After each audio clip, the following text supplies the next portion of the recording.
आज के इस वीडियो में हम बात करेंगे उस स्कॉलरशिप के बारे में जिसमें बच्चों को मिलता है टोटल 76,000 रुपये, 76,000 रुपये, जिसको कहते हैं एनएसपी का स्कॉलरशिप या फिर जिसको एनएसपी सीएसएसएस भी कहते हैं।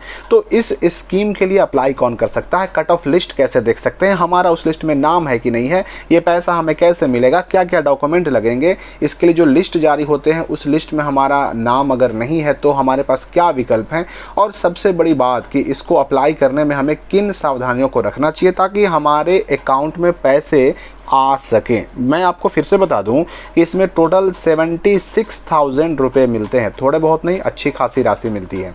देखिए, पहले तो आप ये समझ लीजिए कि इसमें पैसा मिलता कब कब है और कितना कितना पैसा मिलता है। देखिए, ये जो है एनएसपी का स्कॉलरशिप, इसको अगर हम फुल फॉर्म इसकी बात करें तो इसका फुल फॉर्म होता है central sector scheme of scholarship for college and university student, CSSS scholarship.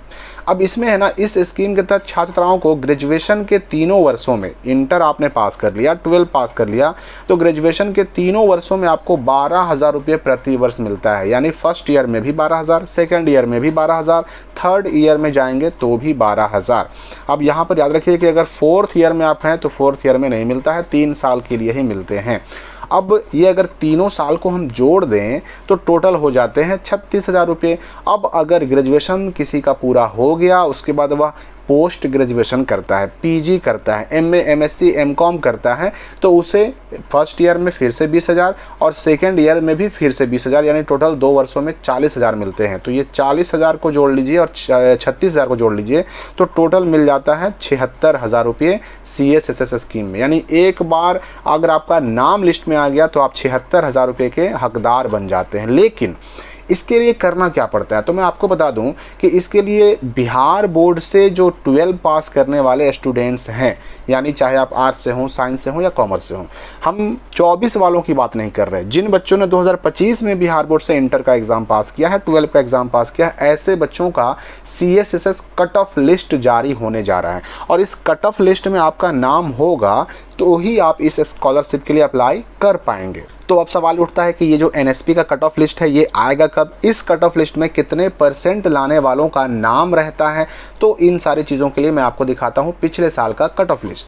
तो ये जो है ना 2024 में पिछले साल जो कट ऑफ लिस्ट आया था एनएसपी का, उसका है, ये आर्ट्स का है। अब आर्ट्स में अच्छे खासे पेजेस हैं, आप यहाँ पर देख सकते हैं अच्छे खासे पेजेस।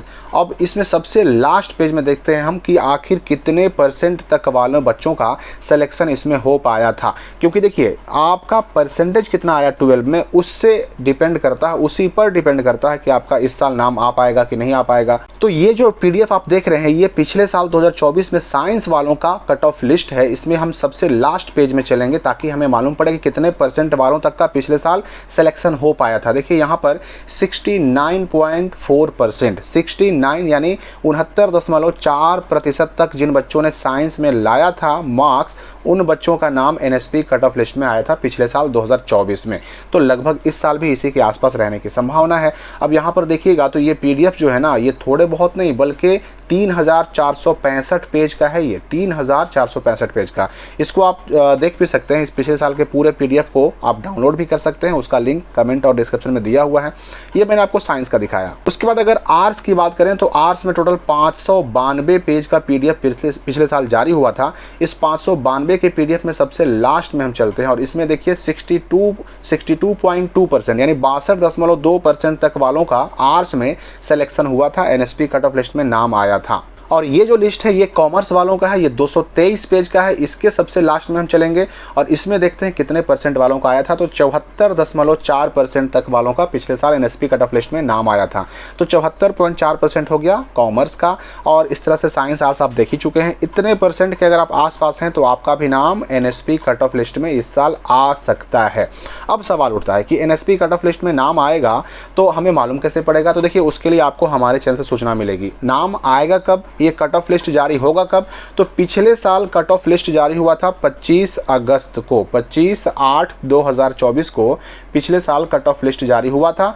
और इस कट ऑफ लिस्ट के जारी होने के बाद 31 अक्टूबर 2024 तक ऑनलाइन अप्लाई करने का एनएसपी के वेबसाइट पर यह डेट दिया गया था। यानी लगभग 2 महीने का समय मिला था बच्चों को, 2 महीने अप्लाई करने का टाइम उनको दिया गया था। ये तो हो गई डेट की बात। तो अगस्त के महीने के आसपास यानी कि अगस्त 2025 के आसपास ये NSP कट ऑफ लिस्ट आने की संभावना है।